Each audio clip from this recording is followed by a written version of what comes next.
Very good evening, everyone. On behalf of IAP technical team, I, Dr. Jaspreet, welcome you all. I would like to welcome our today's speaker, Dr. Aditi ma'am, and our today's moderator is Dr. Shalini ma'am. She is sub-coordinator, IAP Women's Health Tripura branch. So I request to Dr. Shalini ma'am, please moderate this session. Thank you. Thank you, Jaspreet ma'am. Good evening to all who are with us in this webinar with Tripura IIP team. Welcome all of you.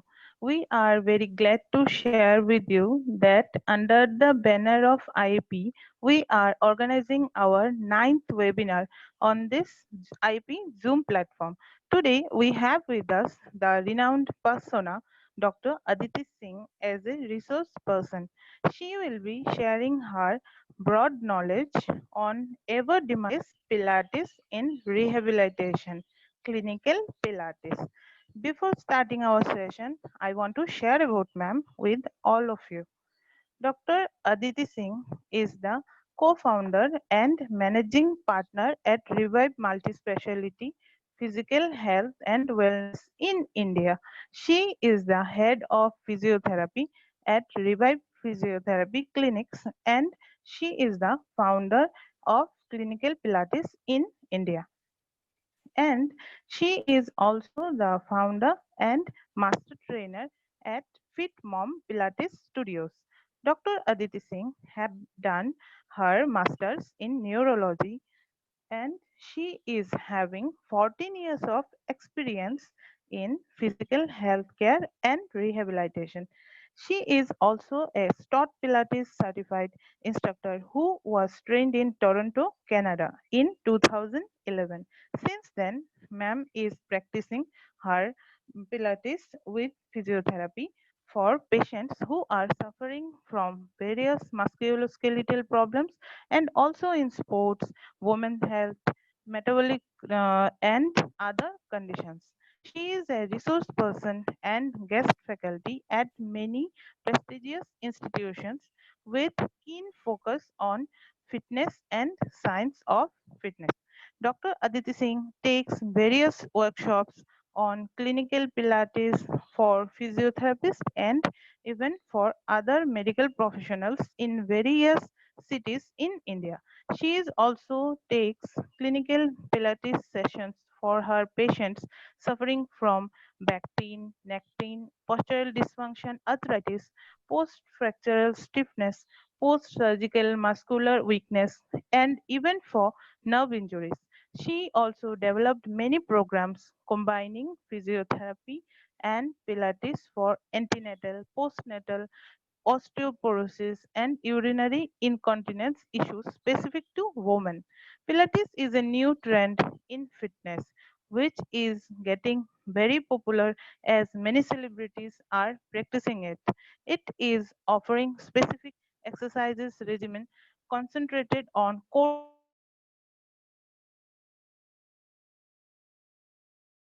muscle strengthening, core men and women.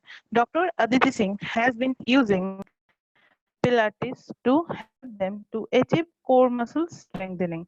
It's our honor that ma'am has given her valuable time for us. So now I am requesting ma'am to start her session. Thank you, ma'am.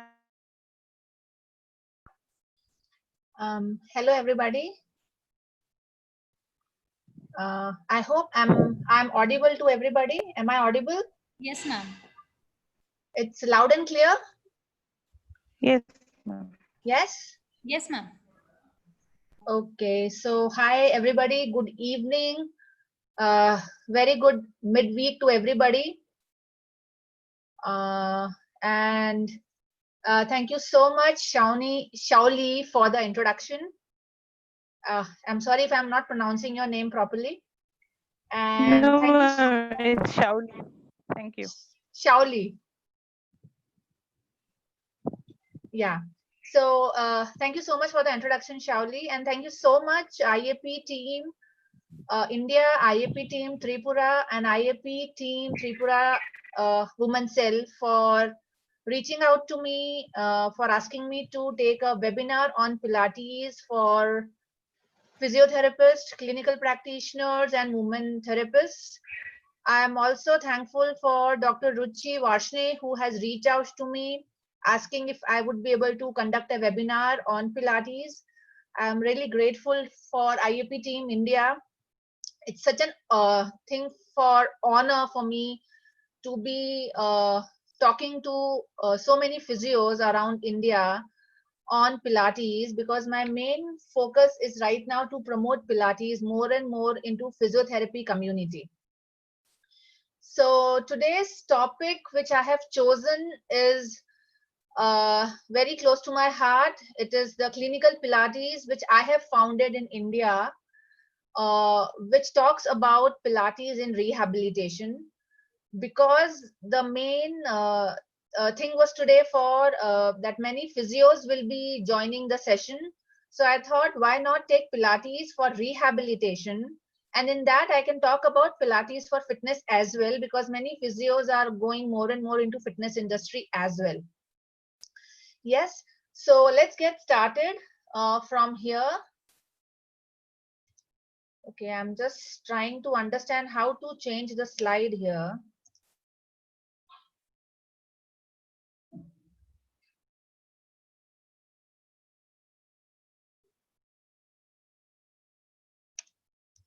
Yes, I'm able to do that. Okay, the same. Okay, so everybody can see the slide, right? I just want to confirm once. Is this the PPT visible and am I audible? Yes, ma'am. Yes? Yes, ma'am. Yes? Yes, ma'am. Okay, thank you. Okay, so before starting the complete picture of Pilates, let's go for a small trailer which talks about what Pilates is all about. So Pilates, I'm not sure how many of you have done Pilates or have seen people doing Pilates, or have heard from your patients and clients about Pilates. But I'm not bothered of how many people they know about it or no. But I just want to give a general brief introduction of what Pilates, how it, like from where it came and how it got evolved into a therapeutic exercise modality. Yes, so Pilates exercise routine, it activates the deep postural muscles of the trunk, and it concentrates on neural alignment of or neutral alignment of spine, which is important to in managing cases of low back pain. So usually in our clinical settings, we have a lot many cases of low back pain.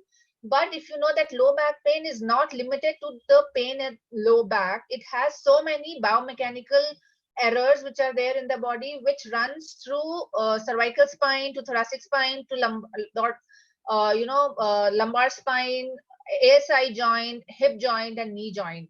So if somebody is coming to you back pain, he's not only suffering from back pain, but yes, a lot many biomechanical abnormalities. Also, there are a lot many muscular imbalances there, maybe abdominal muscle weakness or thoracolumbar dorsal or spinal extensor tightness. This is one of the cases. Yes. So if we talk about a simple case of low back pain, uh, it that maybe a lady who is postnatal also, or maybe a old geriatric case who has low back pain because of degeneration. So this could be a different scenario of why back pain should be there, or maybe a case of PIVD in that matter.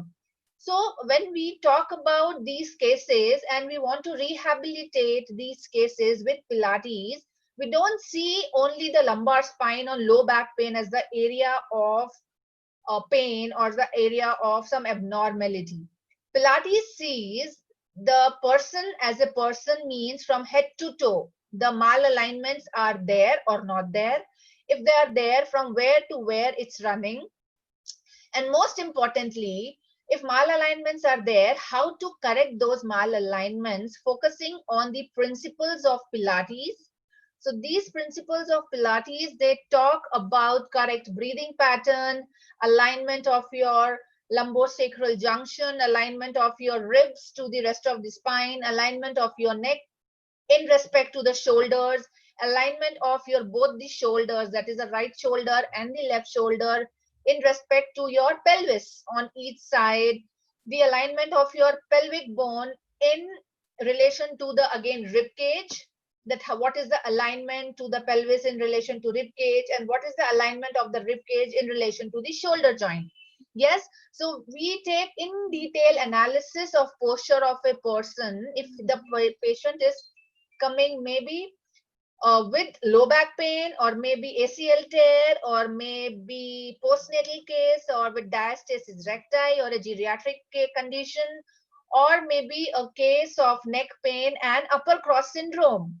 Yes, because if somebody has upper cross syndrome, he's not limited to upper cross syndrome problems. The problems, they radiate down as well, and they cause a lot of postural abnormalities from head to toe. Right? So Pilates focuses on the deep postural muscles of the trunk, and it concentrates on the neutral alignment of the spine. The next point talks about the main focus is given to local stabilizers, global stabilizers, global mobilizers, and how Pilates exercise can be an important part of rehabilitation in yours and mine clinical setting. Yes, so what are these global stabilizers and global mobilizers and global stabilizers? I'll take in further slides, but just remember these names for right now. Also, the program discusses the relation between the posture, core strength, and prevention of any kind of pain. Back pain is just an example I have given here, but it could be any kind of pain, any kind of mechanical low back pain, any kind of mechanical injuries. We are still not talking about any kind of pathology involved in it. Yes, any pathological conditions which is there in the body. But yes, after the pathological condition, whatever it may be, get sorted out. But still, if there are mechanical errors, there are weakness in the body, muscular weakness, muscular inflexibility, core muscle tightness is there, or weakness is there, Pilates can deal with all those cases also. So next slide.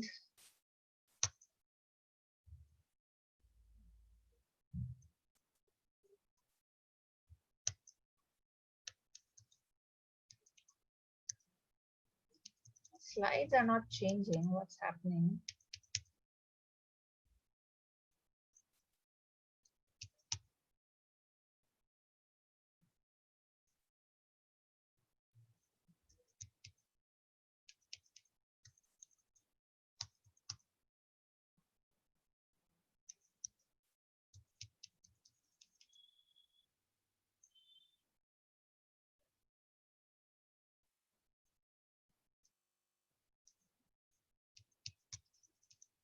Can anybody see screen changing the slides? I'm not able to operate the slide change here.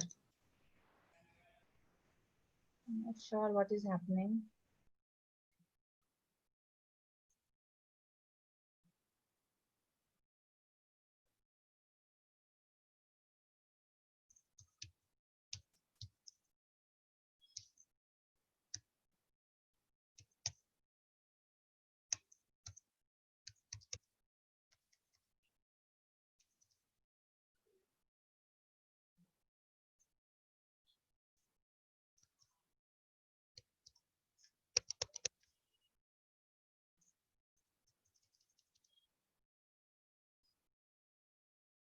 Okay, so some error is happening. I'm not able to change the slide here.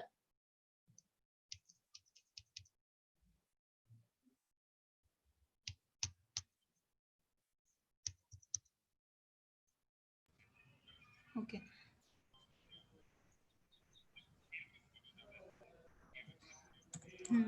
Yes, now it's happening. Hmm.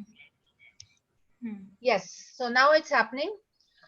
Okay, so next slide says about Pilates is an effective exercise regime when combined with physiotherapy for better rehabilitation outcome in patients suffering from low back pain. I just took low back pain as an example here. Yes, so why it has to be combined? Now it has to be combined because Pilates is an exercise regime, right? If somebody is walking to my clinic with a lot of pain, I will not start any exercise. Yes, you have to see what is the cause of pain. You have to take the whole assessment. After reaching out to a conclusion, you then plan, okay, maybe I should give some electrical modalities, or I should manually mobilize the patient. After the pain symptoms have gone down, then only, like any other exercise regime you start in your clinical practice, similar way we start Pilates. But there is one important thing in Pilates, there is a Pilates breathing. So that breathing can be started from day one when the patient has walked in with acute pain also, because breathing, you don't move when you breathe, right? Only your chest cavity or abdominal muscles or abdominal area, it moves back and forth when you inhale and exhale. So we'll be doing Pilates breathing in today's sessions also. Also, I will be showing you some videos of some of my own clients. They were performing some Pilates exercises. Yes. Okay. Also, one more thing before I'll go forward. Excuse me, ma'am. Many people they ask me, ma'am, how to pronounce it.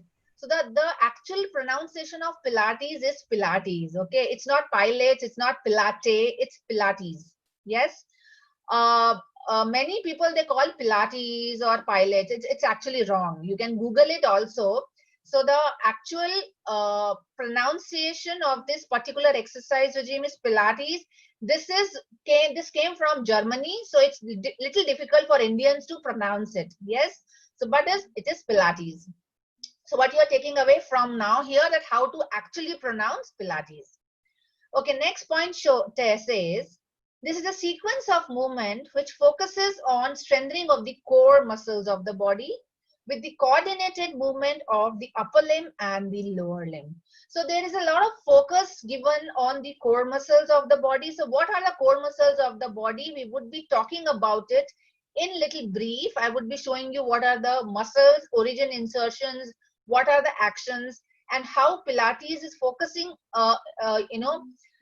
in these movement when you move around. Also, what do you understand by the coordinated movement of upper limb and lower limb? So some exercises will show you on that how that particular patient has been exercising with complete focus or stability at the core muscles, but the patient is mobilizing or moving his legs and the arms with very synchronized breathing and very coordinated movements. Yes. The last point says core stabilization is very essential in providing body balance and support for the spine. So the core muscles are actually the muscles which are the stabilizer of the body. They are there so that they can stabilize your whole spine. They can stabilize the pelvic area so that the power can be generated from there to mobilize or move forward with your legs if you want to walk, run, climb up, or you want to cycle also. Yes, you need the movement of the legs, but to focus on the movement of the legs, you need stable pelvic pelvic area and stabilized lumbosacral area. Yes. Next, so how it came into existence, the Pilates. It is developed by German-born fitness innovator whose name was Joseph Hubertus Pilates. Yes. So he was a German born, as you see, it's written there, and he looks also not Indian. Obviously, he's not Indian. Yes. So what happened actually? So this gentleman was not a very strong as a child. He's not very strong person when he was a child. But he, at the age of 14 to 16, he made himself very strong by doing bodybuilding and weight training exercises, that he was posing for anatomical charts. You know, you have anatomical charts where you have biceps, triceps, they are shown, and then you have marking, okay, this is this muscle and this is that muscle. What happened during World War II? This gentleman was become the prisoner of the war, like other civilians and other soldiers. So he was there in World War II. Because he has had the knowledge of yoga, gymnast, weight training, and also he has already developed his innovative technique, which is Pilates, with combining all these other techniques. Yes, so he combined all these techniques and he formed his own routine, and he was practicing on himself, he was practicing on many other people in his society, in his community. But during Second World War, he got a chance to apply his exercise regime or exercise technique on the victims of war. There were many people who were amputees, fractured limb, so many kind of disorders or, deformities were there in these people. And if you remember that our physiotherapy came out from Second World War, the rehabilitation, yes, rehabilitation came out from there. Our suspension apparatus was born there during that time.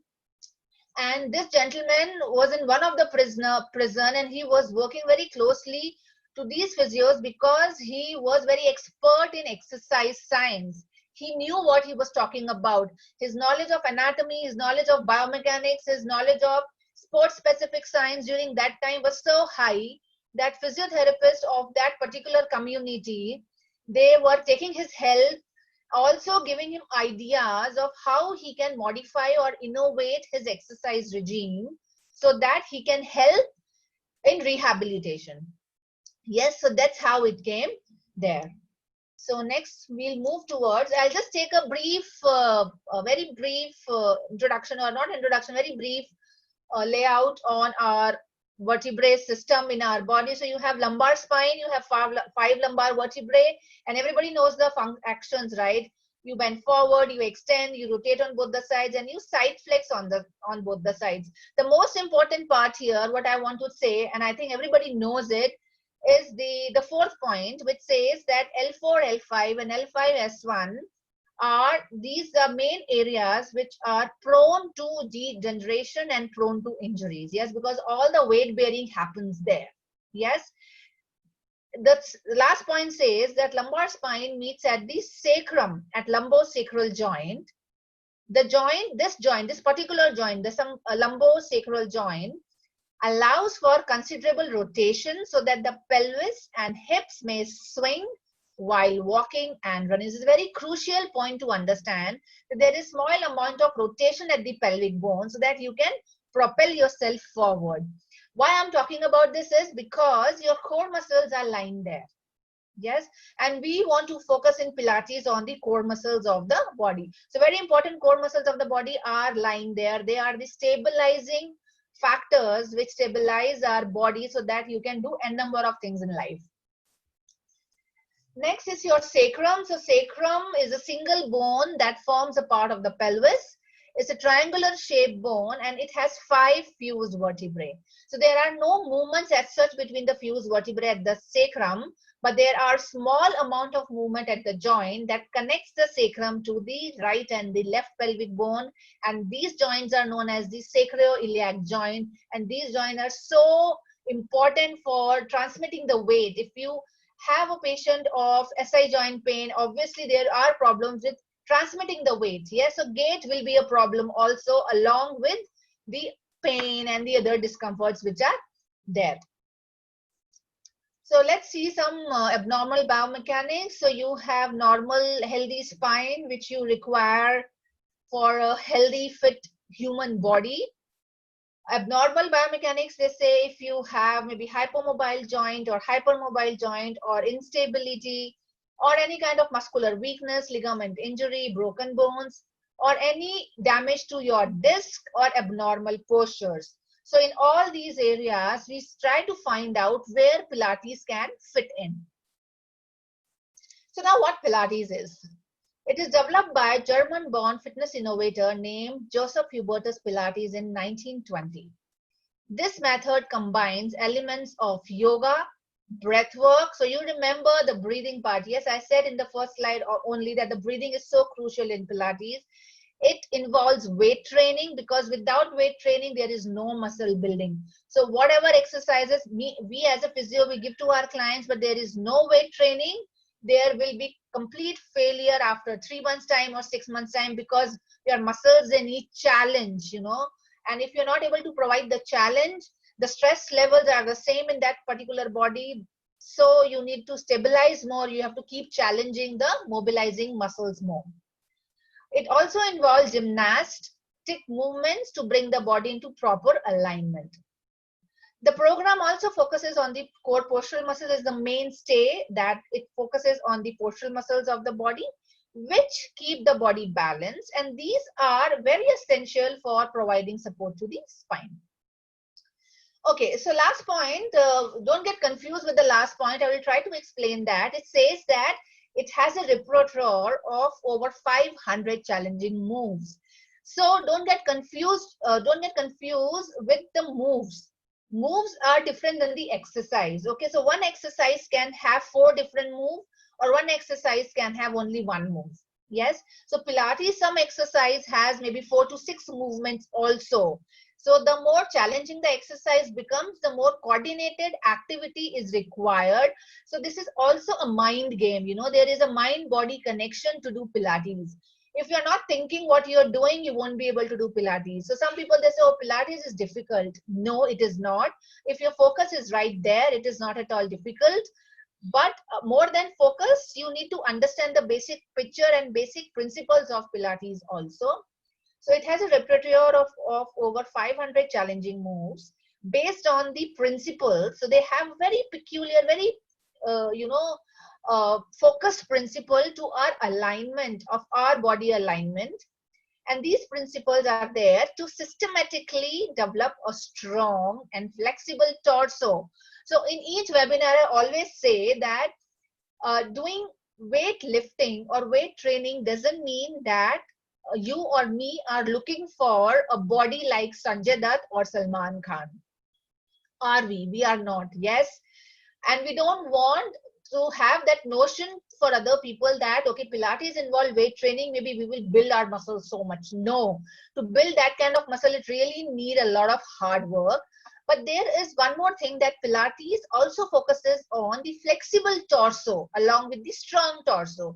So we don't want to say that if you're doing weight training, you're only building the muscle mass and you're becoming too stiff and too rigid. Core strengthening is making you too stiff and too rigid. That core muscle work or core strengthening exercises are not good for people who are very tight. No, because Pilates has a set of flexibility exercises also. So it is a very nice combination, a very nice, you say, compensation is there. So when you're doing maybe Pilates hundreds, which is a very hardcore exercise to do, and which is one of the exercise of the intermediate level of Pilates. So if we are able to do that, but at the same time, you have exercises like swan dive, which completely stretches your spine. You know, swan dive is again an exercise of intermediate to, sorry, it has both. So swan dive has beginner level also, and swan dive 2 and 3 are in intermediate level. So this exercise completely stretches your spine. So if you feel that Pilates, gives you more strong or more tight core, no, it is not like that. Yes. Okay, so continuing with the same point, systematically develop a strong and flexible torso so that the whole body can be balanced. That's what we are looking at in our patients, that their bodies will be balanced, their bodies will be aligned, and their bodies will be conditioned for optimal performance. It is so crucial to understand that. Optimal performance is so different for me than you. Optimal performance is so different for a pregnant lady with a postpartum lady, right? Optimal performance is a very different concept for an IT prof, like, you know, a professional who's just sitting on his desk, to somebody who's trekking and who's bicycling and whose profession is into completely, you know, walking around, maybe on a field trip, something like that. Yes. So these are the things. So optimal performance, you need to understand what kind of client you have and what is the client's main goal, why your client wants to do Pilates, or why you want to offer that I have an offering of Pilates, I also offer Pilates in my clinic, and why don't you join it? And then your client might ask why, and then you have to have the reasoning behind it about the optimal performance. Yes. Yes. Does it make any sense? Am I too fast? If somebody can tell me this, so then I can slow down on my speed. Am I going all right? Shauli, if you can tell me. Yes, ma'am. Yes? Yes, ma'am. Yes? Okay. You are Okay. going very nice. Okay. Okay. Thank you. Thank you. So next, let's talk about Pilates is a scientific approach. Yes. Why? Because Pilates is an anatomical based concept where neutral spine and pelvis are incorporated to help restore natural curves of the spine. So as everybody, as all of us, we know that the normal posture is not normal in anyone. Yes, we cannot have the normal posture. So you just drop the plumb line and everybody, all the lines of the, the forces will fall in the same line for everybody. Each and every body you see, maybe if you see 100 cases in a month, each body is so different. Yes, but what we are trying to do with Pilates, we want to bring back the exaggerated curvatures of the spine to slight normal. Yes, so we want to bring the so many cases of maybe low back pain or postpartum ladies, they come with mostly anterior pelvic tilt, and a few of postpartum ladies do have posterior pelvic tilt also. So which is not right. On what me and you look as a physiotherapist look in them, that they should have the complete neutral spine. So let's start working there. Okay, so how to start working there with Pilates? So if somebody, anyone who's walking into my clinic and I say, okay, you have these postural issues, maybe you have chin poked out, you have rounded shoulders, you have lumbar lordosis more, your iliopsoas, your hip flexors are tight. So let's do something about it. So lie down on the couch, bend your hip and knee, and let's see in lying position with your hip and knee bent, what is the posture? And then and there, I want to correct the posture. I will, if then and there I feel that my patient has yet anterior pelvic tilt, I will try to hold the pelvis and I will tell, okay, this is not the movement, just bring your pelvis slightly posteriorly. I will teach how to do that. And then the patient might tell, oh, I'm not very comfortable. Then I will try to see a better position in space where the patient is feeling comfortable and in neutral. And that's when the Pilates exercise starts. So I will not start any Pilates exercise to any of my patient if in supine position where the gravity is not working a lot on the muscles. Muscles are much more relaxed as compared to standing position. If the patient is pain free, I'll ask them to, maneuver some movement with the anterior to neutral to posterior pelvic tilt. Find the neutral of that particular body. Find the ribs placement in space for that particular body. Find if the shoulder blades are connected to the couch, or they are up, or they are completely drawing inside towards the couch. Try to maneuver there. Try to see if the neck is completely poked out. If neck is poked out and you see, okay, chin is not coming down, keep a pillow under the head or small cushion or small towel roll so that you can bring that alignment in neutral position. Use props, use modifications, you can do that. Yes, but the main idea is to bring the body in neutral position before you start any Pilates exercise. In fact, if you want to start the breathing also, we usually start the breathing, or not usually, we always start breathing in neutral position of the body from head to toe. Yes. So the next slide says about the concept and purpose of Pilates. So this exercise technique was originally designed to enable dancers to exercise without aggravating an injury. So why they are saying like that, or why I have written like that is, so this gentleman, Joseph Hubertus Pilates, after the World War II ended, he is a German born, but he never liked Hitler, yeah? So he moved with his wife, who was a nurse, to New York. He opened his studio in front of New York ballerina, and he approached them saying that I am so and so, I am a movement professional, and I have innovated this very specific exercise regime which I call as Pilates. I think by that time he was not calling these exercises Pilates workout. Why don't you come and see if you can get any help? So these dancers, they went to him, and what they felt is their injuries were less, their flexibility was more, the grace in the movements was much more, because the ballerina, if you know, they should have, this dance is very graceful dance, yeah?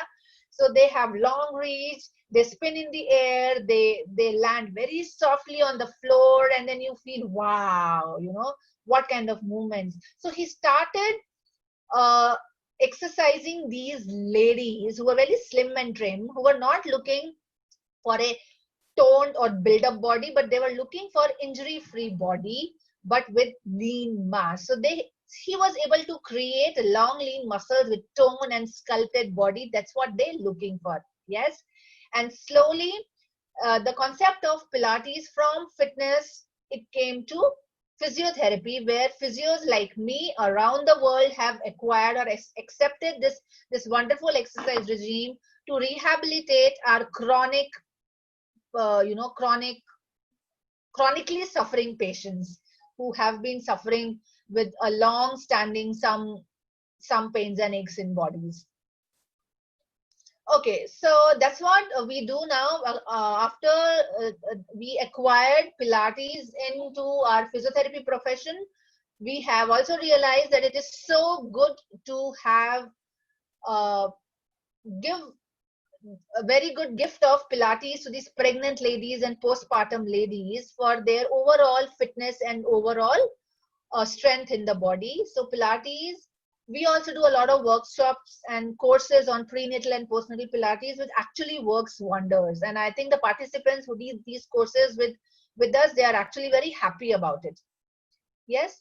So let's talk about what is the classification of Pilates. So Pilates has equipment based classification. So you have mat work and you have the equipment based Pilates.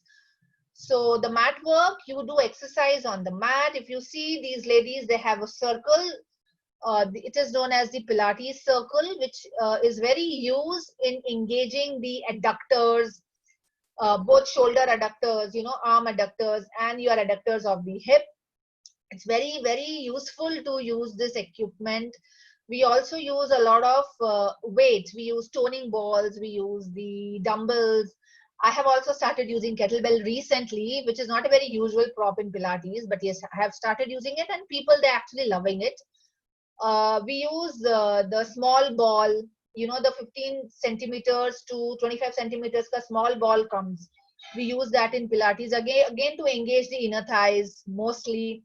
We use the big physio balls, yes, which we use in rehabilitation in the clinics. We use that also as well. In the clinical in the studio setting also. Okay, and the equipment based Pilates, this is equipment which is known as reformer. There are other equipments which are chair, barrel, Cadillac. These are the other equipments. If you have seen Alia Bhatt doing exercise, she usually does exercise on reformer and Cadillac. Yes. So her instructor is, I think, Yasmin Karachi. No, not Yasmin Karachi wala. I think Anusha. I'm not sure. But many celebrities are using this, and they are using the equipments very nicely, because equipments that really helps you to use your own body weight, to work out. And all these celebrities, they are using Pilates now. Katrina Kaif and I'm not getting the name suddenly, it was right there, it's not there right now, but yeah, I know many of you must be knowing about it. So this is the equipment.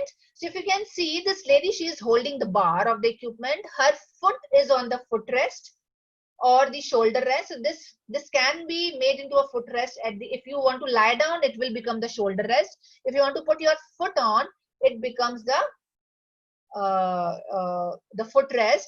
And the black part which you can see where the foot is there, yes, the whole thing is known as the carriage, which is attached to the springs. So the weight is coming from the springs, which ranges from half kgs, 1 kgs, 2 kgs and 3 kgs. And you can choose whichever spring you want to use. And also we use the sling and the ropes, yes. If you want to do arm exercise or leg exercise, you have a set of rope and the sling to put your ankles in or the wrist inside, or you can put your foot in, or you can hold those with your hands itself. Oh my God, again the slide is not moving.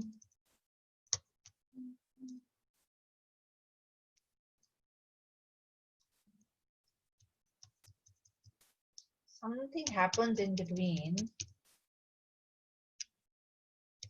Yes, finally. Okay, so that was a little brief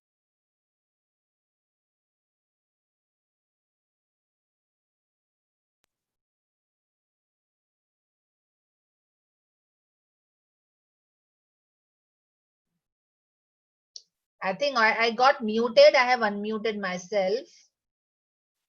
Yes. Yes, ma'am, we So can hear what you. core is actually? Sorry?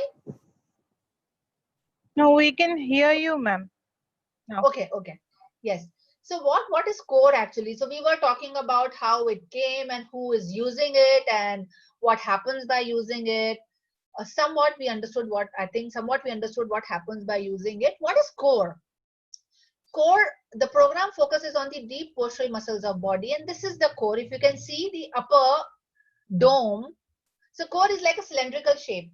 Yes, it's a cylinder which is formed by the muscles. The top part of the cylinder or the barrel, which is like this, it is your diaphragm. Yes, it is your diaphragm. The lower part of the cylinder, which is the opposite of the dome, which is formed by your pelvic floor muscle. Yes, so this is the two areas. The next one is the anterior part. Here it is formed by the transversus abdominis and obliques muscle, and the back portion is formed by your multifidus and other group of muscles we'll talk about in further slides. So this is, excuse me, mainly the core. Yes, so core muscles are the muscles which encompass your lumbar spine and your pelvis completely. The core muscles are also known as the powerhouse of our body. Yes, so we see if you are pushing something, you have to push the wall, you will just suck your those abs in and you just want to just breathe out and push it. So that's, you don't know it, but you are using your core muscles of the body. Yes, and we use these muscles on daily basis. Right now, if I'm sitting, you are sitting, still these muscles are active so that I can have a proper posture in my sitting uh, sitting posture. Again, I'm not able to move the slide. I don't know why it doesn't move.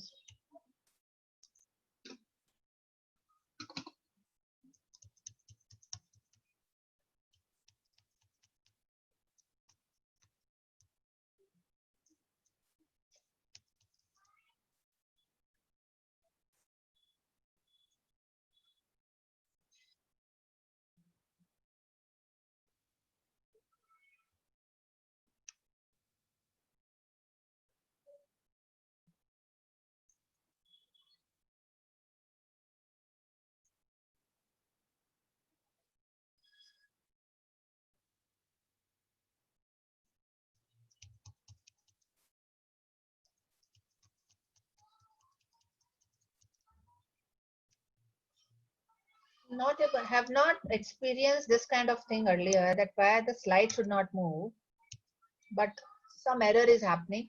Okay, so first and foremost muscle of the core, which I showed you here, the picture.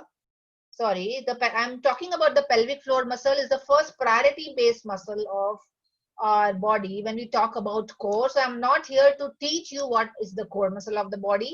I mean, what is the pelvic floor muscle and how it works. But this is a pelvic floor. It has two paired muscle, which is levator, ani, and coccygeus.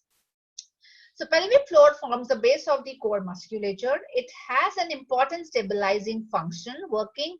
So first stabilizing function and second function is to support the abdominal organs. And it does both the tasks simultaneously.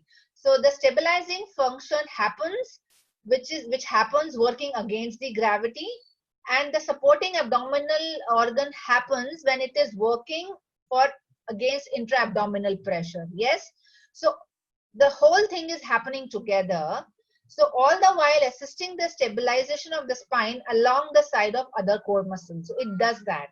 It does all the work together, plus it stabilizes the core muscles of the body along with the other core muscles of the body.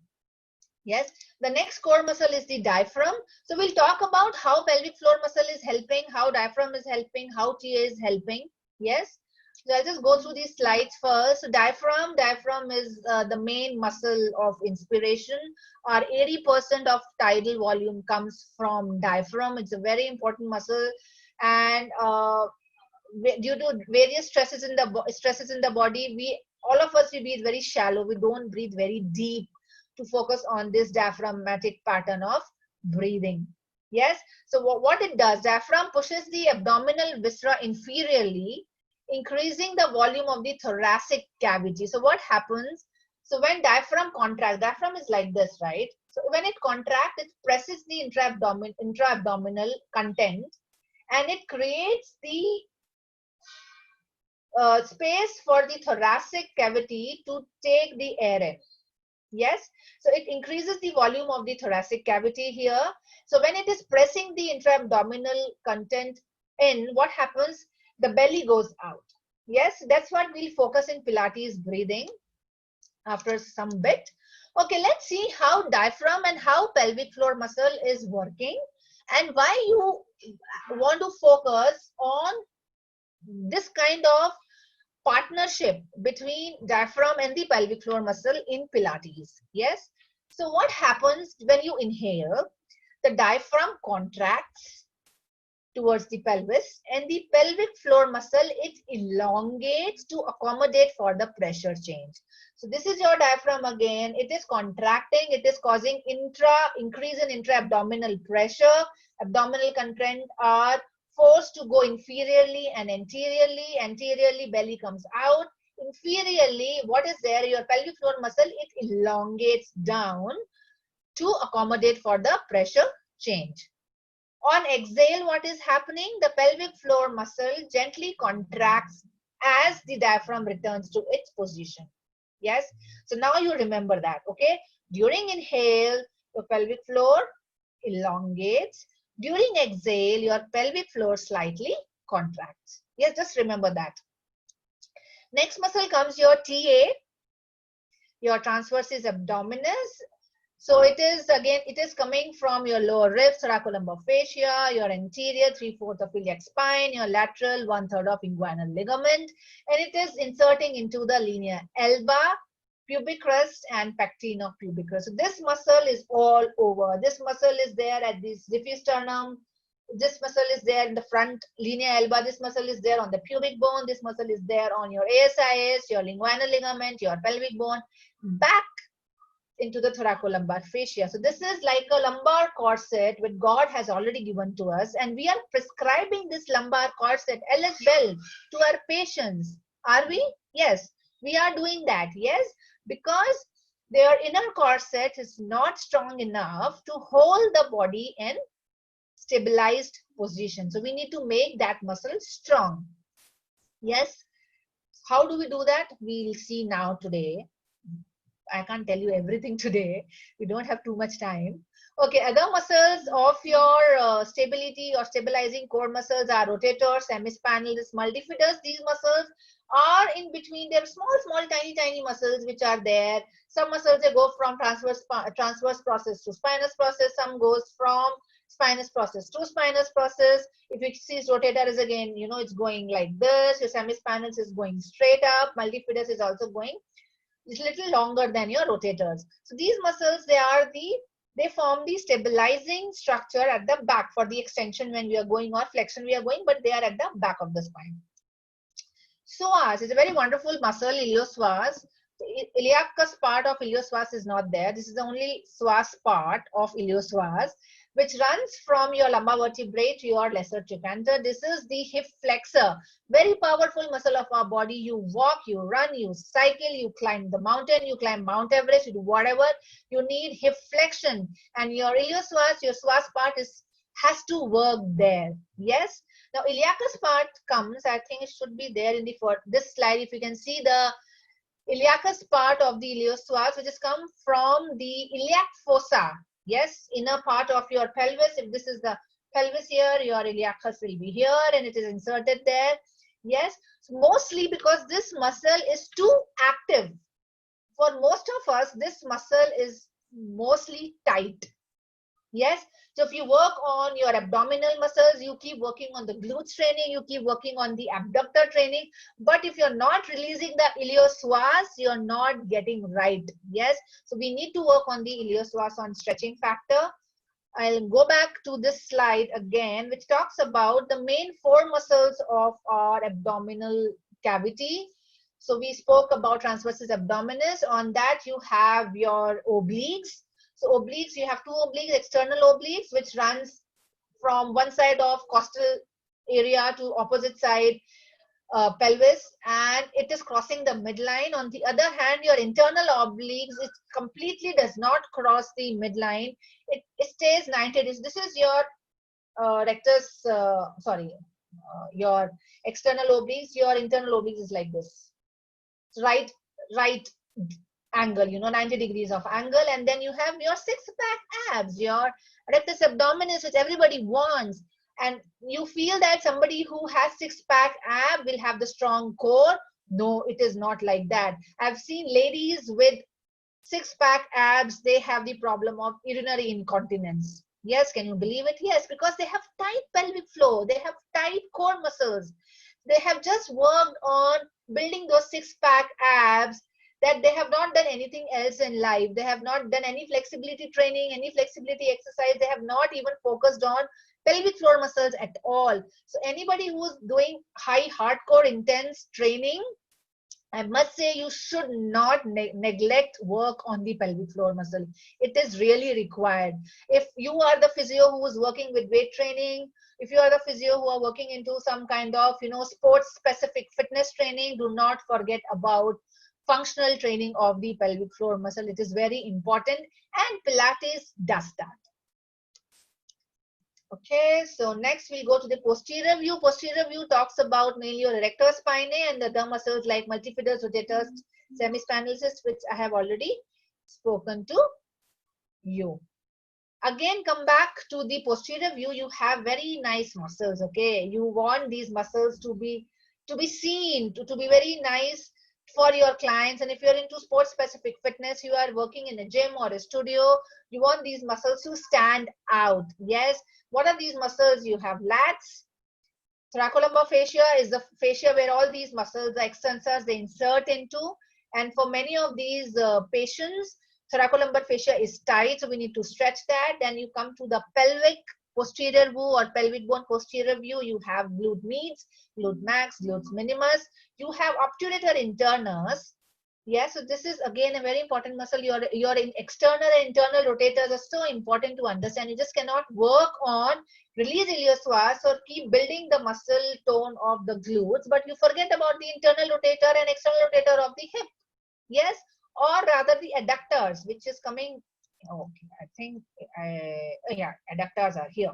So adductor brevis, longus, and maximus has to be worked upon. So many people, one of my friend very recently, I think 2 days back, we met her, and she has joined some online fitness training, and they're doing hardcore exercises. They're doing lunges, and they're using a lot of kettlebells. They are using a lot of weights like, barbell and everything.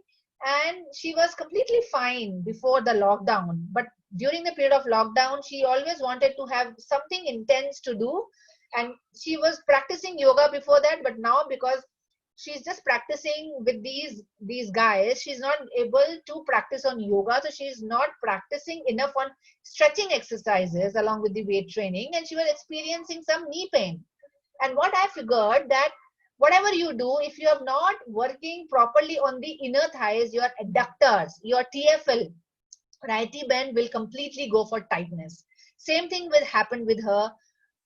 The knee pain was only because of her IT band tightness. Everything was fine with her, and we ruled it out. And I gave her a set of exercises only to focus on the inner thighs, only on abductors, pelvic floor, and TA. Yes. And I hope that will work for her, because it's just 2 days right now. And I am hoping to hear from her that she should say, yes, it worked, because I think it will eventually work for her. It has to work for her. Yes. Again, okay, let's see the benefits of Pilates. Boom, it helps correct posture. Yes. So I always say that this Pilates is more than an exercise regime, because exercise you do maybe 15 minutes, half an hour, 45 minutes. But to take care of your posture, you need a full lifestyle to change. Yes. So it is more than an exercise regime. It teaches you a way of using your own body. It increases the postural awareness, and it helps correcting the muscular imbalances in the body. Yes, that's what it creates. It develops core strength. That's what we were talking about. It develops strength, flexibility at the same time, and it focuses on endurance, building up the endurance. It increases body awareness. That's how you will work on the posture. And the body awareness is increases because it has a proper mind body concentration. Yes, you concentrate a lot when you're performing. That's why Pilates is known as the mindful movement or mindful activities. So if you can see the second point, full attention is given to all movements performed with specific breathing patterns. So we'll come back to that breathing pattern, okay? And to the proper alignment of the spine, pelvis in relation to the other body parts. Yes, like how my neck is placed in between both the shoulders, how my shoulder should place in between, just above the hip, or what is the alignment of my shoulders, my ribs, and the pelvis. Yes, it creates long, lean muscles without creating any bulk on it.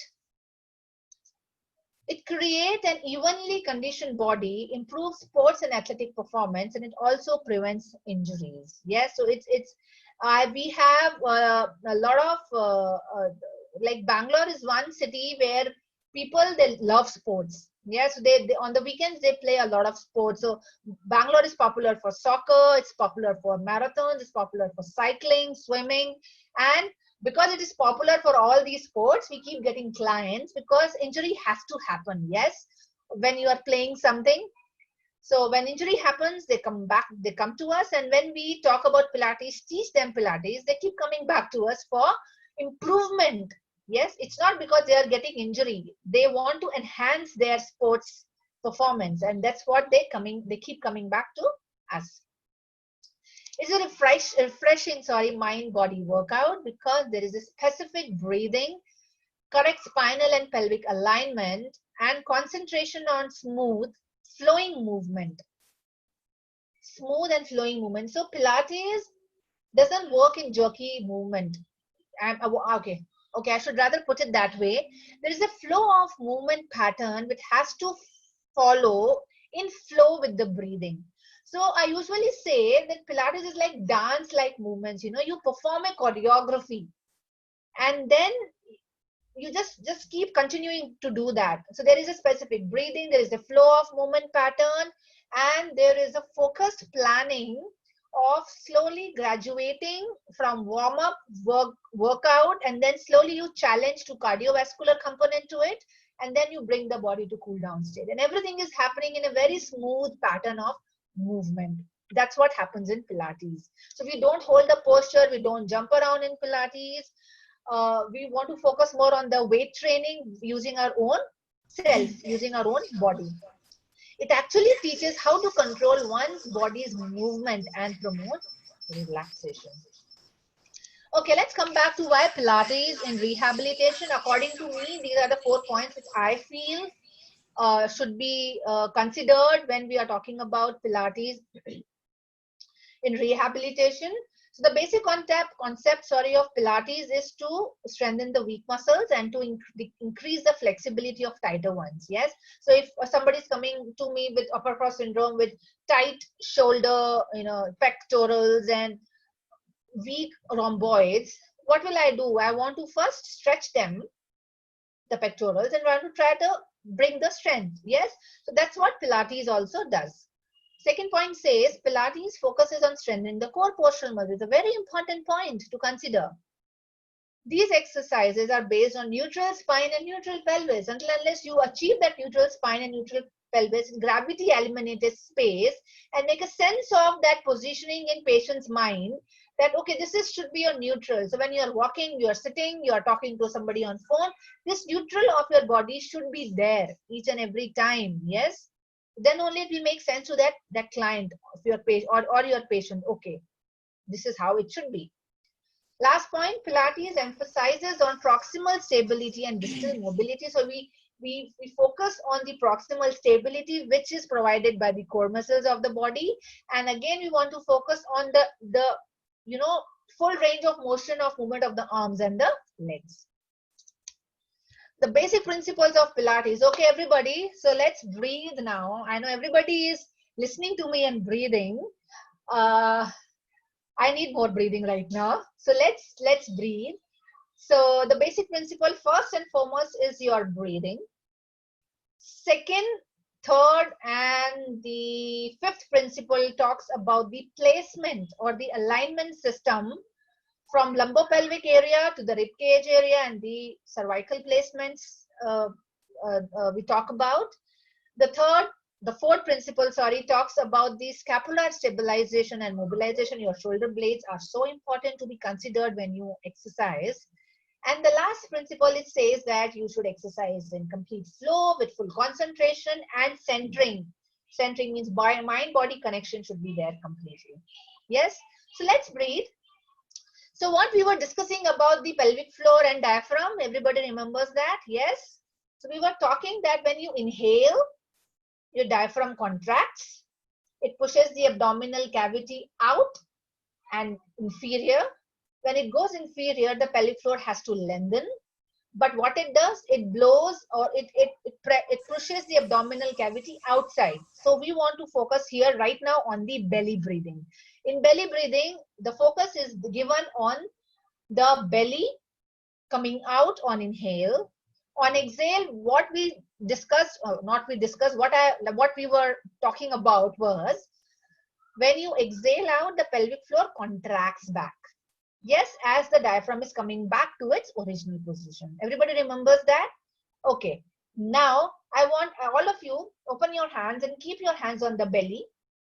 The thumb should go on the lateral part of your ribs and the hands should be like this. Yes, towards the umbilicus.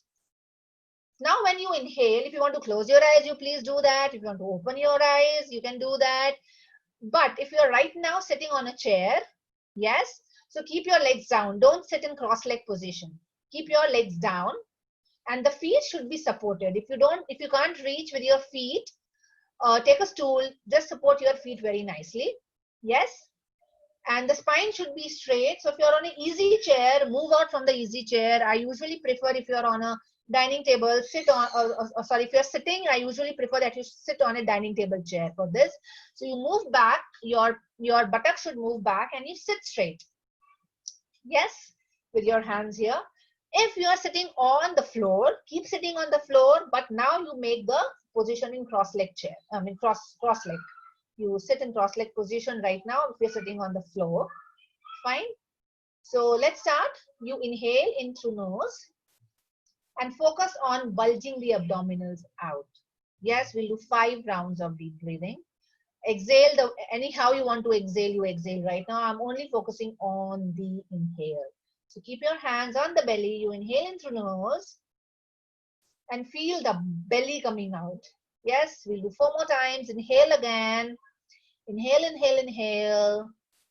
And let go, just breathe the way you want to breathe. Again, 3 times more. Inhale, inhale, inhale.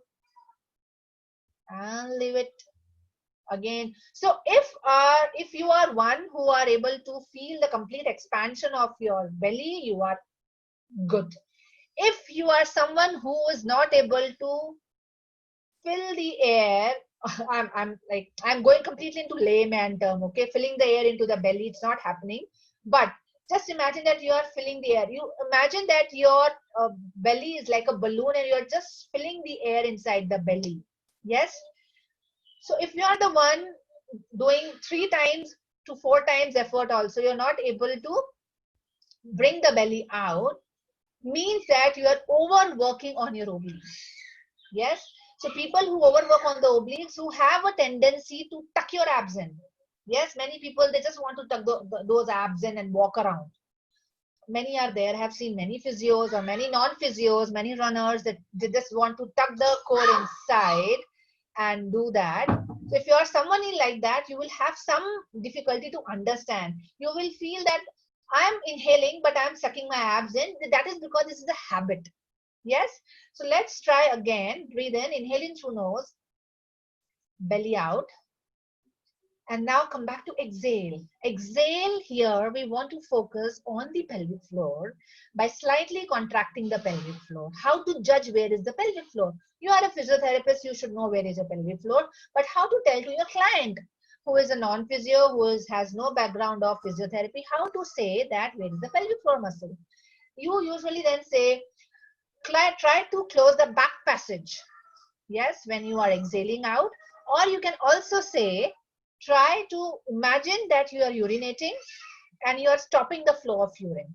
This is not an exercise, disclaimer. This is not an exercise to teach to anybody. This is just to imagine, because Pilates use a lot of verbal and imaginaries to tell your clients. Just imagine, just tell them, imagine you are urinating and stopping the flow of urine. So we want to here focus on the pelvic floor muscles. Yes. So everybody now together again, inhaling through nose, keep your hands on the belly. Now as you exhale out, you will blow out.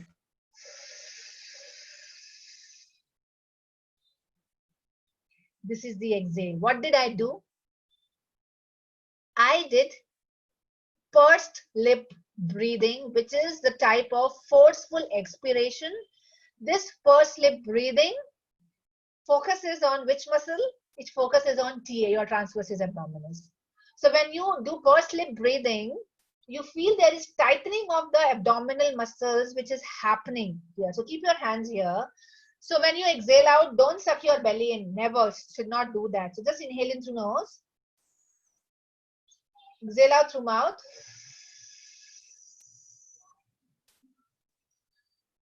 Exhale should be slightly longer than inhale. We'll do just 3 more times. Make a sense of, so you are getting the time right now to practice it. So I should suggest you please practice it. Keep your hands on the belly. Inhale in through nose. Exhale out through mouth. Can you hear the sound of my blowing out? It should be like that. It should be audible. Yes. Exhale out should be audible. This exhale out is the focus on your TA. Yes, along with that, you are pulling the pelvic floor also. So in breathing itself, you are focusing on 3 major components of Pilates core workout. That is your diaphragm, pelvic floor, and your TA. Yes, how much pelvic floor muscle to squeeze in or contract in is only we want to focus on 25%, or we call it the sub-maximal contraction of the pelvic floor. We don't want you to engage complete tightness or complete engagement of the pelvic floor, because it might cause more tightness of the pelvic floor than do any good to it. Tight pelvic floor is again cause very serious issues in your body. Yes, and pelvic floor, it is so important muscle equally for men and women.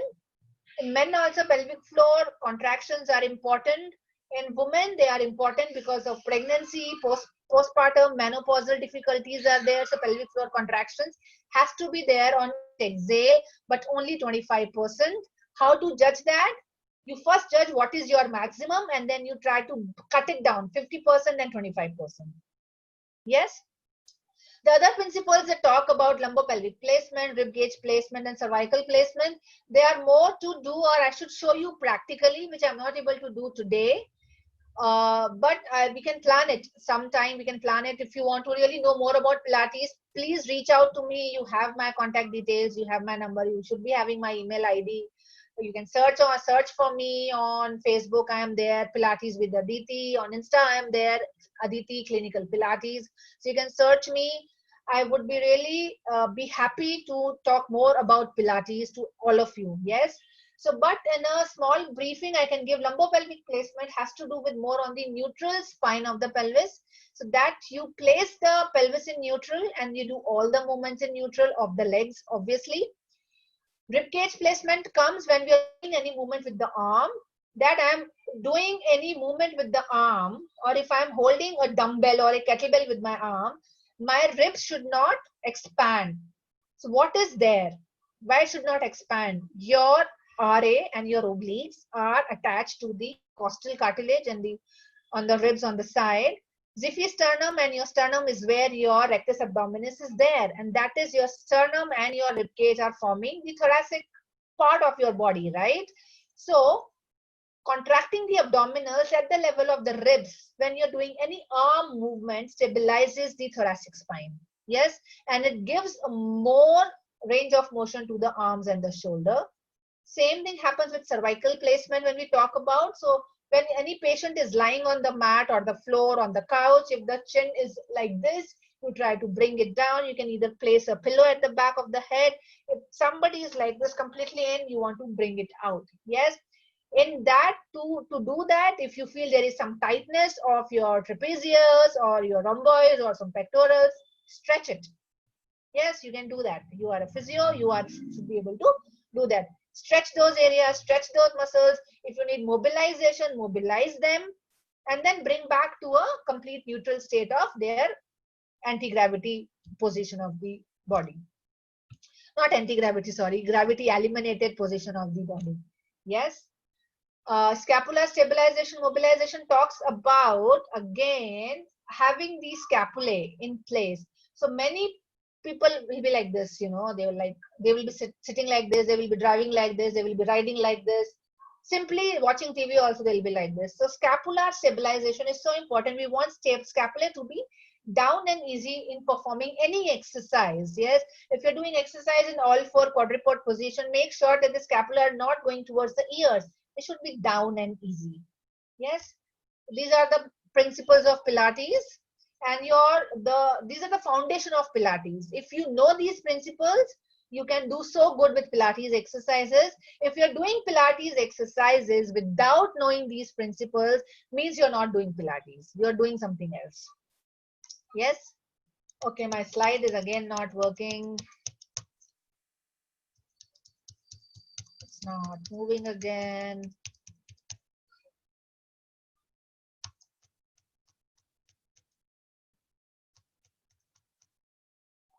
I think some videos are coming up now.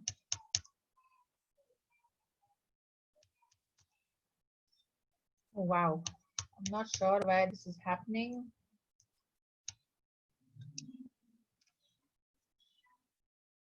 Yes. So if you can see this video. So this is a lady, she came to me. She's from Spain, and I'll just talk about her first.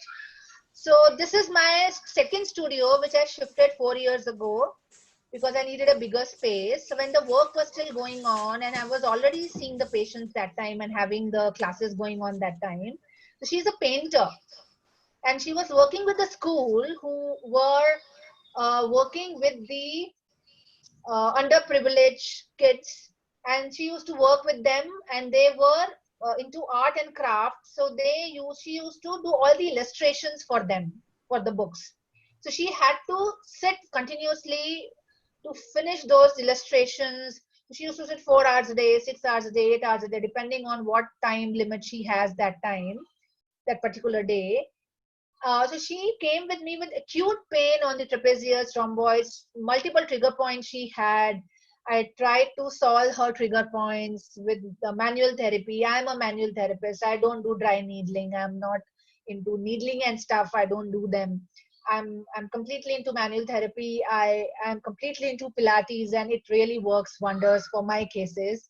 So I don't do anything else. So I tried to help her, and then she was coming for Pilates sessions after the pain gone down.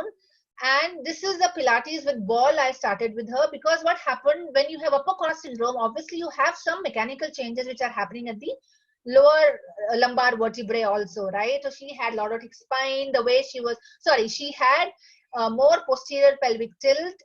Yes, because the way she was sitting was not right that time. So that time she came and we started the exercises. This is one of the exercise routine which she was doing. So if you can see, this is known as a tabletop position. So she's in tabletop position with both the feet flat on the ball, and she's just pulling one leg at a time. So we are just giving a mild traction to the hip joint there. And now we started moving with working on the iliopsoas and the quadriceps. If you see, she is going into extension with quadriceps, and she's coming back and working on the iliopsoas. So hip and knee flexion is happening there.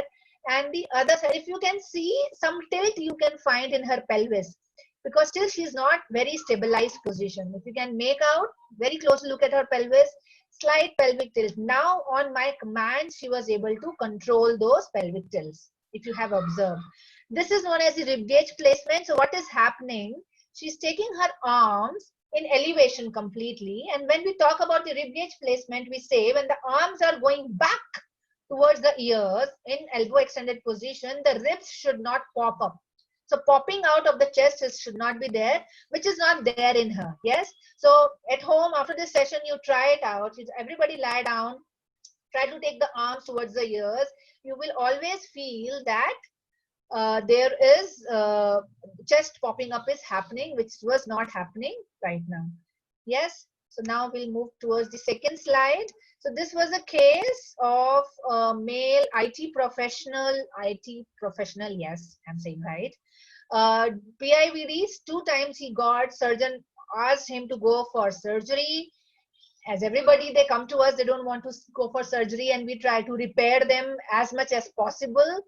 And this client of mine, I've been seeing him almost for 3 years now, because we are working on the strength part of it.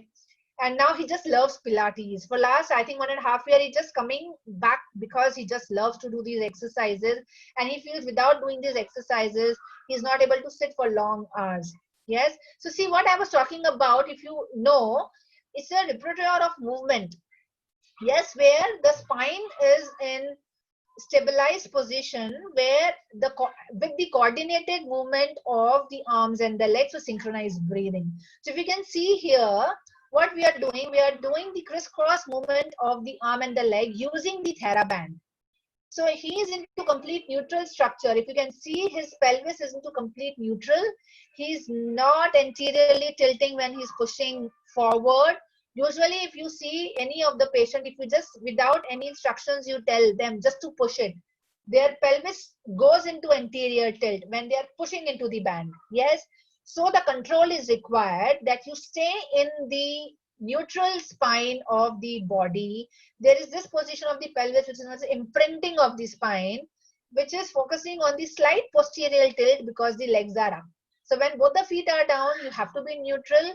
But when you lift both the legs up in the air, you have to shift the pelvis slightly posteriorly, so that when the legs up are in the air, you are in the neutral position. And when he's pushing with one leg and stretching with the other arm, the pelvis should not go in anterior pelvic tilt, and the ribs or the thoracic spine should not open up. Yes.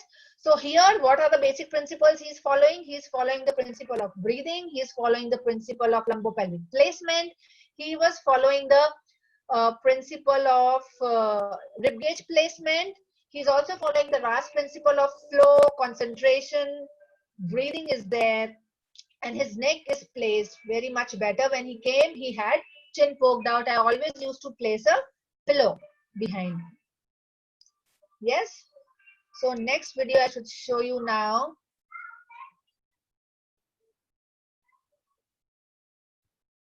This is the same client of mine. So usually for a case of disc prolapse, we say, okay, don't go for flexion exercises, right?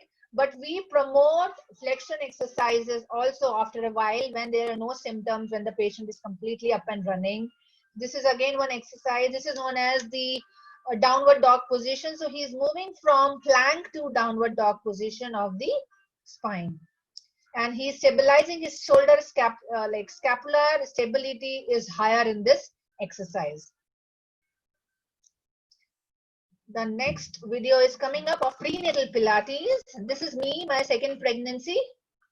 Yes. So Pilates exercises are not uniplanar. Yeah. These exercises are multiplanar. You exercise in multiple plane of movement. Not like that, just lift one leg 1 2 3 4 or lift arms up 1 2 3 4. No. We do more functional exercises in Pilates because you have to eat, you have to go diagonally, right? Yes, normal thing. So these are the patterns. So this is again prenatal Pilates exercise. This is again the exercise which is known as your side series or side body series exercises. And I'm working on my, again, hip flexors. I was working on the shoulders. Yes. So next slide is coming for postnatal Pilates, where this is a group class where these ladies are working with the TheraBand. So they are in the shoulder bridge position. So they are constantly working on those glutes. Bridging promotes working on the glutes. Bridging promotes alignment, straight length in the body. Bridging promotes opening the hip. Yes, stretching the iliopsoas. And now I have incorporated here is the bands, flex bands, which they are using for more arm strength, because postnatally we feel that arm strength should be there to take care of the child, which is the truth. Yes. Next video is coming up, Pilates with props. So this is one of this video is little not very high definition video. So Pilates with prop right now, because online classes are happening and not everybody has the props like a Pilates circle or a Pilates ball to hold in between the legs. So usually in these exercises we use a Pilates circle or a ball, and when they are coming up they have to press. So we are working on the shoulder adductors, and now constantly I was working there on again your quads, your iliopsoas. This exercise is known as the ab prep variation, where I'm stretching out my leg forward and working on the arms, maintaining the rib cage placement. I think the last video is coming up now, where I say that Pilates is multi-planar exercise routine. This is again one of the videos of my home exercise program or online exercises which we are doing right now. So I'm working on opening the chest, opening the hip. I'm working on the glute medius more than the glutes maximus, and right now again I will be working or constantly working on the glutes medius, but working on the iliopsoas and your core muscles which are stabilizing my spine. Along with the supported arm is constantly was working for the scapular stability muscles. Yes. Okay, so let's quickly come to your indications. So the indications are quite simple.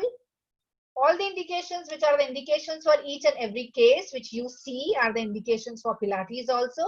Pilates are like the active movements. You have two movements, like passive movements and active movements. In active movements, you can choose to do any movement. When the patient or the client is pain-free, with your manual therapy or with your electrical modalities, you choose to do whatever with them. So we choose to do Pilates. Not whatever in the sense, whatever exercise tool you want to choose for them. Yes. Contraindications. Okay, sorry. So this is the indications. Sorry, I think these indications are again any indication. Any patient can do Pilates. Anybody who have neck problem, postural issues, shoulder issues, arthritis, ACL tear, discectomy, laminectomy, any replacement, hip replacement or knee replacement, women's health, menopause, osteoporosis, incontinence issues. Incontinence, what you need to check is the tight pelvic floor or the weak pelvic floor. Tight pelvic floor, don't give them pelvic floor engagement exercises along with Pilates.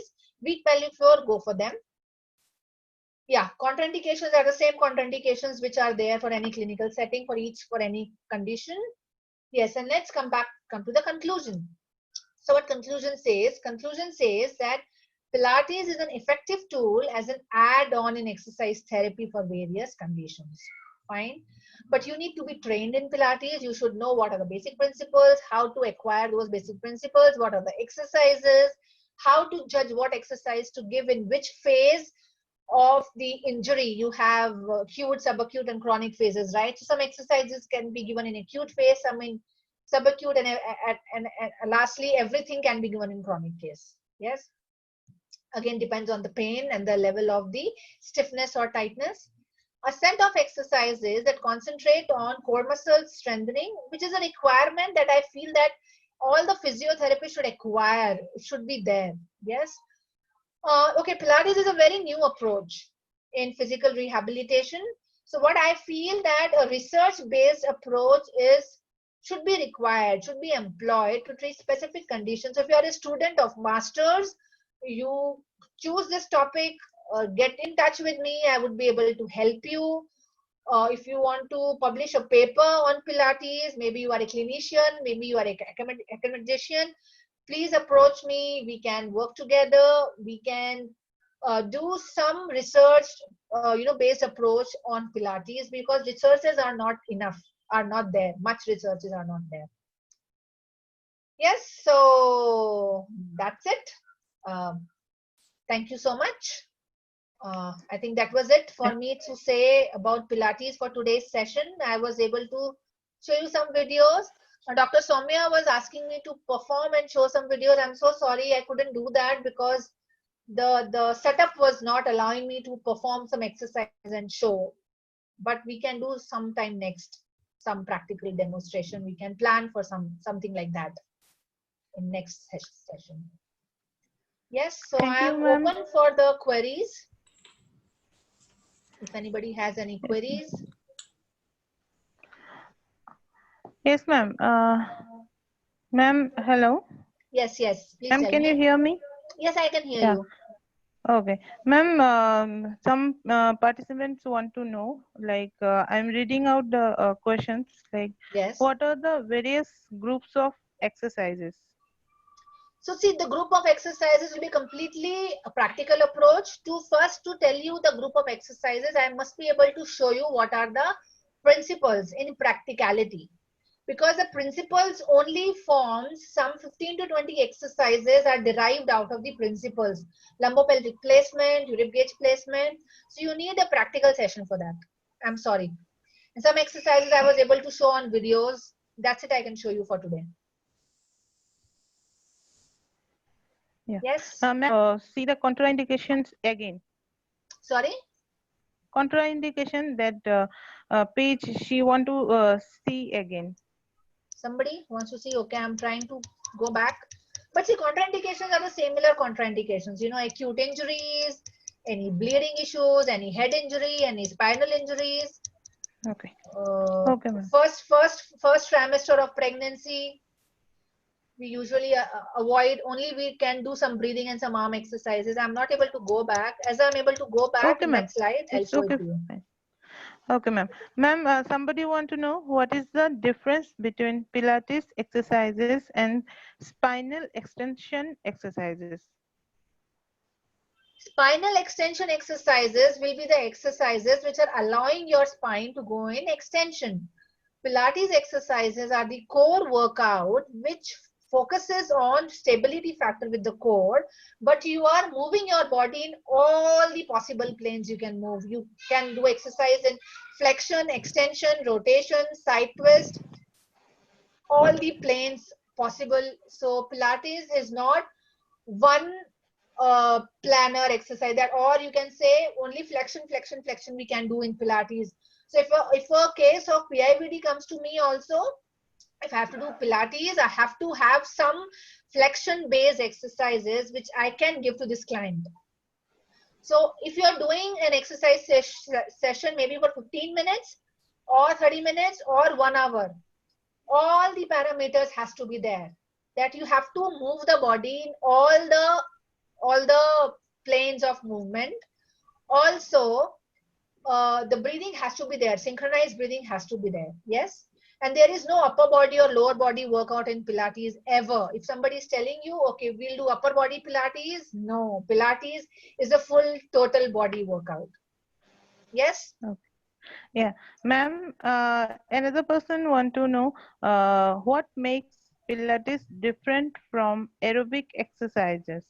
So Pilates is not aerobic exercise. Pilates is not a cardiovascular exercise. Pilates does not cause any much difference in your heartbeat, or it does not changes your blood pressure like the way your high intensity cardiovascular exercises do, like Zumba, dance fitness. Yes, you don't sweat out a lot in Pilates. Pilates is a weight bearing exercise. You use your own body weight against your body weight. You do use some dumbbells and other thing, but it's basically for toning, sculpting, core stability, to increase strength and flexibility in body. Okay, ma'am. Another participant want to know lumbar lordosis, obese with SI pain. How to bring them to neutral? Lumbar lordosis, sorry, what?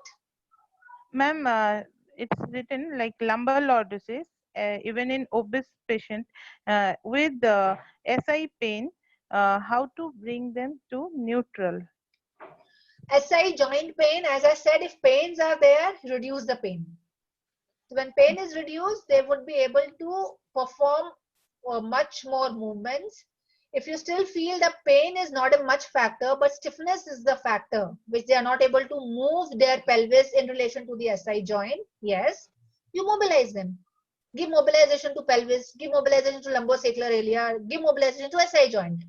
Make it mobilized, make it free with whatever stiffness the joint has, or the facet joint, or maybe your lumbar spine is not completely flexible enough. So see what is the challenge, pain or the stiffness. Reduce both the factors and then mobilize the patient. I mean, Okay. make the patient or client perform the exercise. Okay, ma'am.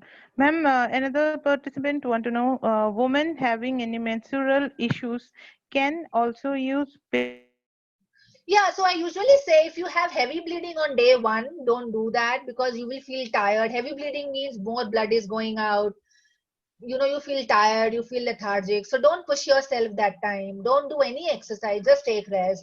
If pain is the issue, a lot of pain is there, that time I say come for the exercise, because any exercise releases happy hormones, and then you feel better.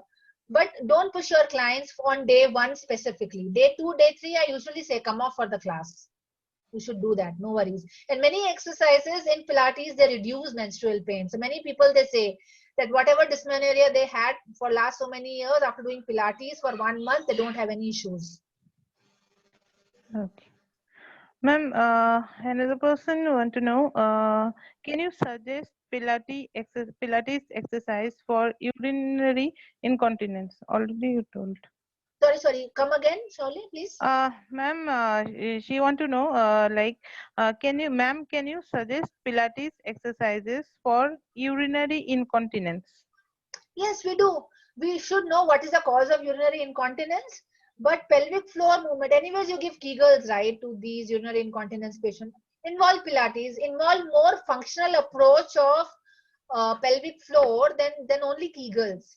Just you tell them, sit and do Kegels. When you're chopping the vegetable, you do Kegels. When you watch TV, you do Kegels. Rather than you tell them, perform some exercises and then we'll engage the pelvic floor muscle. Synchronize the movement of your diaphragmatic breathing and the pelvic floor, which happens in Pilates, which is more functional. Yes, because that is actually happening in body, right? When you inhale, pelvic floor is lengthening. When you exhale, pelvic floor is contracting. So why not take that approach and utilize in cases of urinary incontinence? It will definitely help, and it definitely helps also. Okay.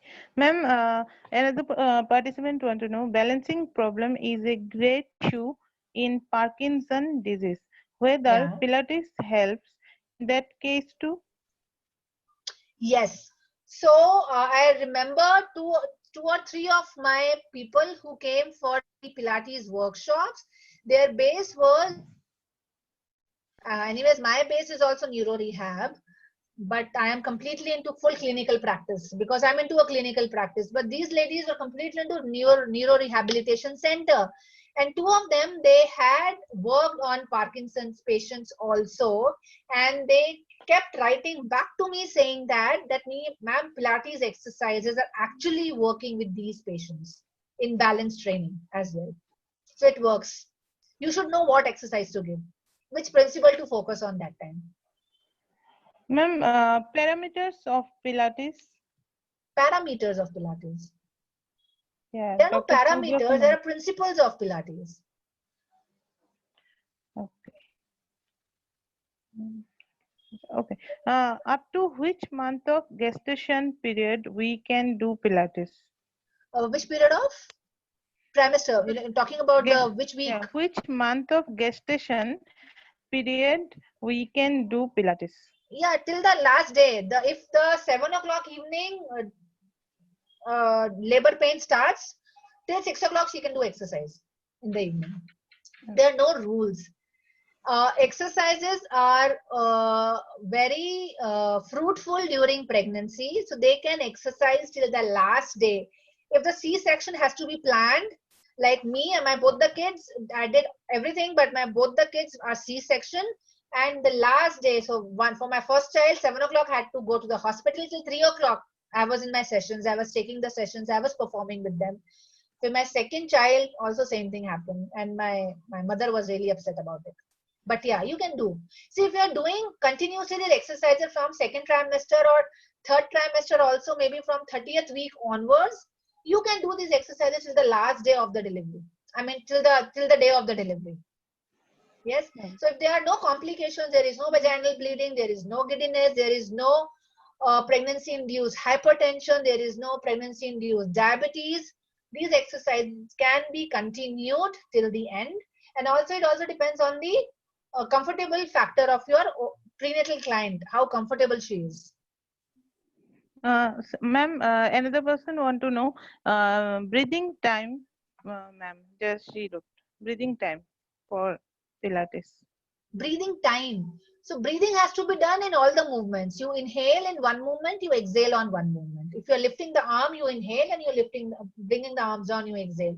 So if you're doing the workout, maybe for 45 minutes, you are inhaling and exhaling throughout.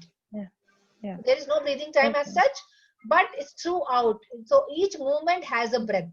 So usually when you open up your spinal extensors, you exhale, you inhale. When you're closing down, you exhale. But it is not true for all the exercises. This is one of the scenario it can be done. So if I have a kettlebell and if I'm lying down, okay, just imagine I'm lying down right now, and I have a kettlebell in my hand, and I'm taking the kettlebell back. What is happening? I'm going into spinal extension. Yes. Does it make sense what I'm saying? So imagine I'm lying down and I have a kettlebell or a very heavy weight, and I'm going back. What will happen? I'm going into spinal extension, but I don't want to go into spinal extension according to Pilates. What will I do there? I will exhale out. I will not inhale. I will exhale out.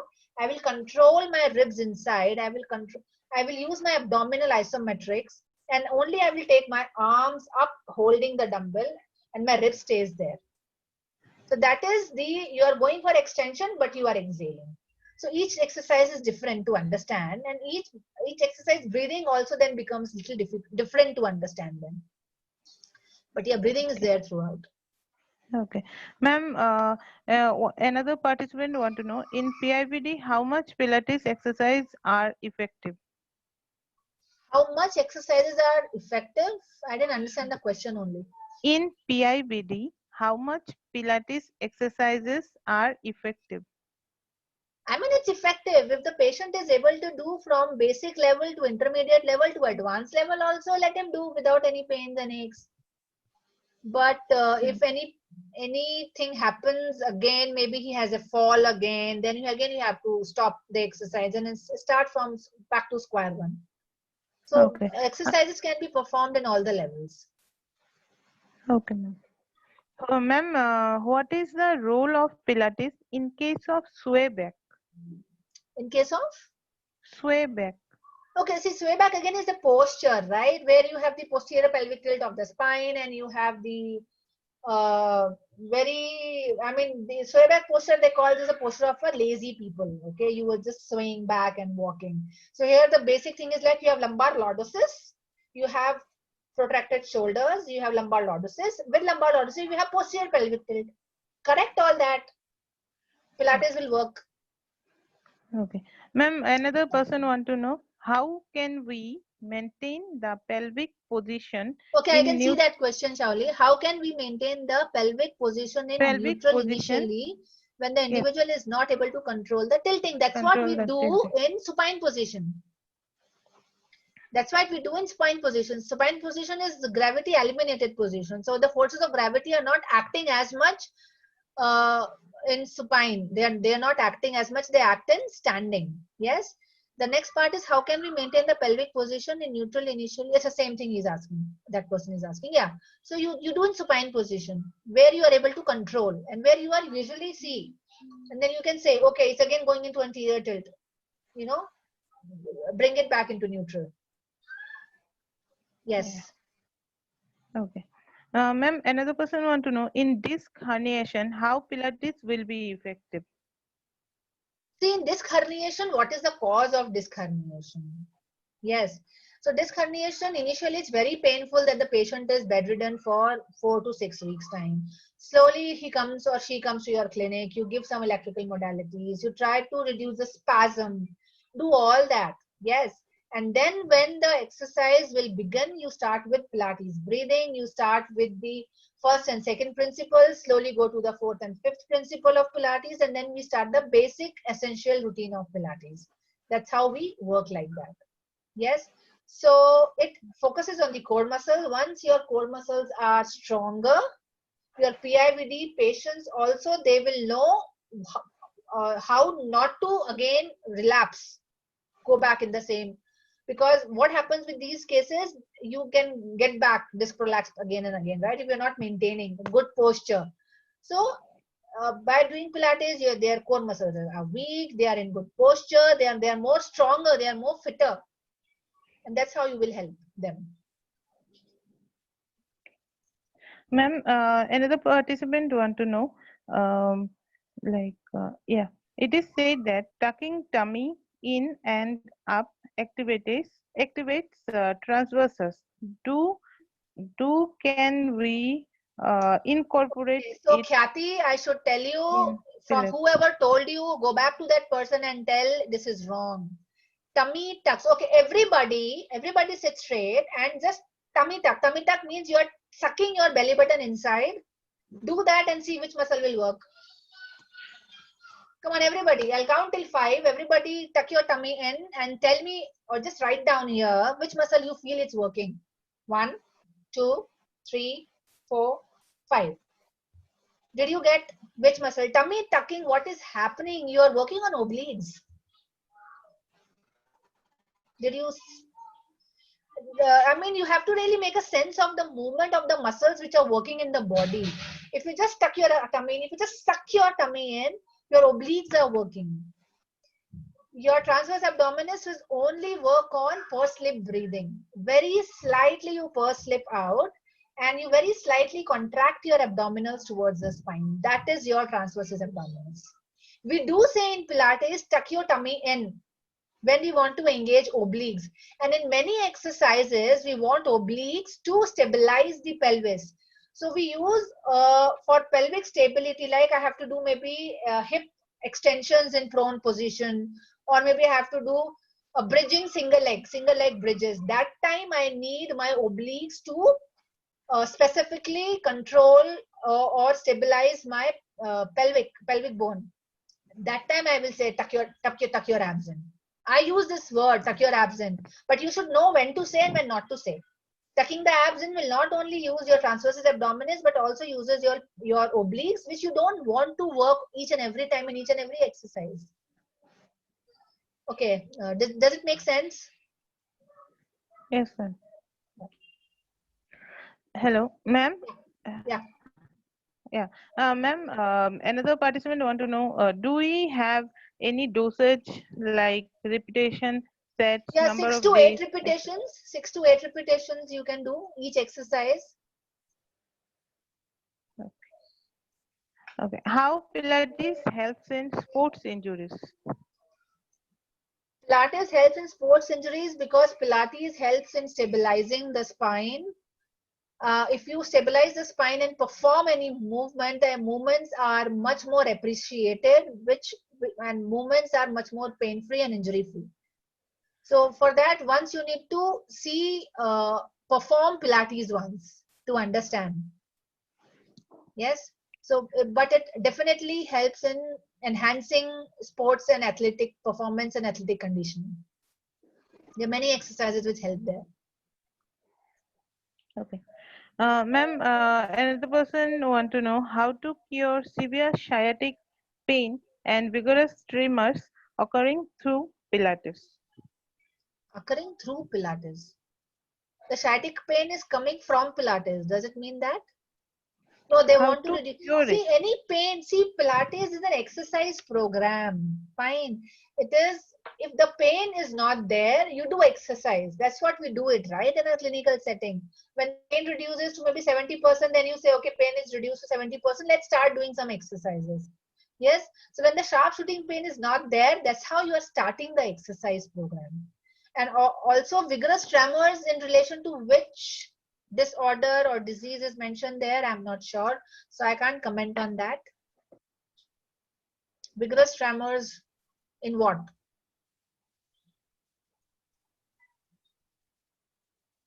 So I'm sorry, I Okay, ma'am. can't say anything on Right that now, one. ma'am, right now, no more questions are there. So it was really wonderful session, ma'am. gave your Thank you. lots of time to us. Thank you, ma'am. Thank you for your patience, Thank you. everything. Thank you for calling Ma'am, me. Thank you for joining me. ma'am, I would like to invite Dr. Birbal Debnath, the president of IEP Tripura State Branch, Yes. to say some few words. Hello, ma'am. This is Dr. Yes. Birbar. Hello, Dr. Birbar. Yes, ma'am. I must say the webinar was wonderful. Just we had it is like from the very if you see the graph from very basic uh, graph going up and the advanced level. So it's wonderful and tremendous. Thank And you so much. as we have many students from second year, third years onwards, so the anatomy and the way you have teach us, it was tremendous. And Okay. on behalf of IAP Tripura and entire my team, I want to express my heartfelt gratitude and thanks to you for having a valuable time for us. And I thank also I want to thank the IAP technical team and our president Dr. Sanjeev Das sir and ma'am treasurer ma'am Dr. Ruchi Vasna ma'am for giving us such opportunity and the platform that we are giving our best to conduct webinars. This is our ninth webinar, ma'am, and Thank you so much. we are organizing more and more. So, and you, as you told that it was very basic and separate webinar or separate session you need for practical. We are looking for a tweet, ma'am. We are desperately want to show your side of practical session also. So this is this much of, and I also thank our which we are of Tripura IAP, all the participants, all the panelists, on entire IAP CEC for having us. And thank you, ma'am. Thank you so much. Thank you so much. So we are going to end this Thank you. today's Thank you so much, webinar, and Dr. Aditi ma'am, for the wonderful session. It was such a wonderful session. Thank you so much, ma'am. I'm Sorry, I can't hear. I'm very thankful to you, ma'am. This was wonderful session. Thank Uh, you so much. yeah, we are very blessed to have you here. And Oh, I I'm request humbled. all the participants, please like and subscribe IAP India YouTube channel and Facebook page for watching all the webinars. Thank you so much, ma'am. Thank you, Tripura team.